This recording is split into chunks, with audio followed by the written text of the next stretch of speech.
एक बार एक किसान हर टाइम आने वाले आंधी तूफान जैसे मौसमी बदलाव से परेशान हो गया, क्योंकि इस बदलाव से किसान की सारी फसलें खराब हो जाती थी।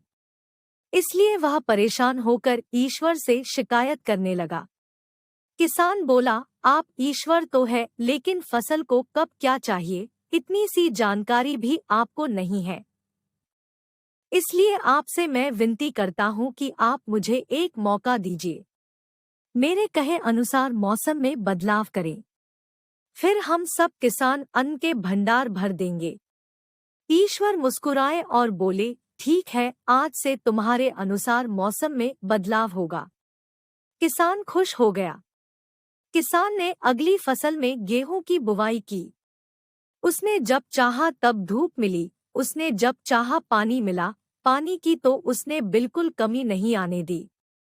आंधी, बाढ़ और तेज धूप तो उसने आने ही नहीं दिए। समय बीतने पर किसान की फसल बहुत अच्छी हुई। किसान भी बहुत खुश हुआ कि इस बार शानदार फसल हुई है। किसान ने मन ही मन सोचा कि ईश्वर को अब पता चलेगा कि अच्छी फसल के लिए क्या क्या जरूरी है। फालतू में ही किसानों को परेशान करते रहते हैं।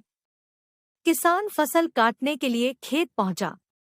गेहूं के पौधे की बालियों को हाथ लगाया तो उसके पैरों तले जमीन खिसक गई। उसने देखा कि किसी भी पौधे की बालियों में एक भी दाना नहीं था।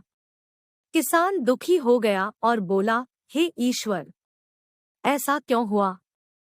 क्योंकि मैंने तो सब कुछ सही किया और सही समय पर किया।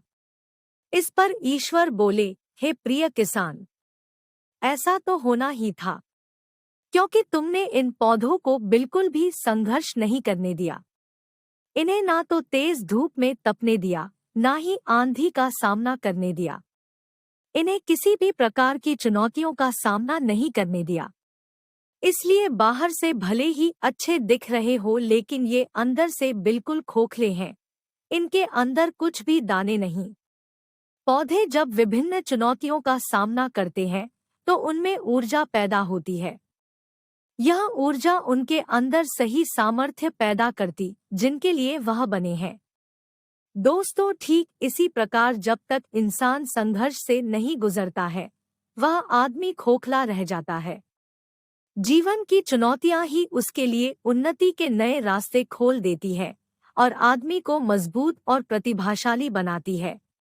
इसलिए आपके भी जीवन में मुसीबतें या चुनौतियां आए तो घबराना मत। यह आपको बिखेरने के लिए नहीं, निखारने के लिए आई है।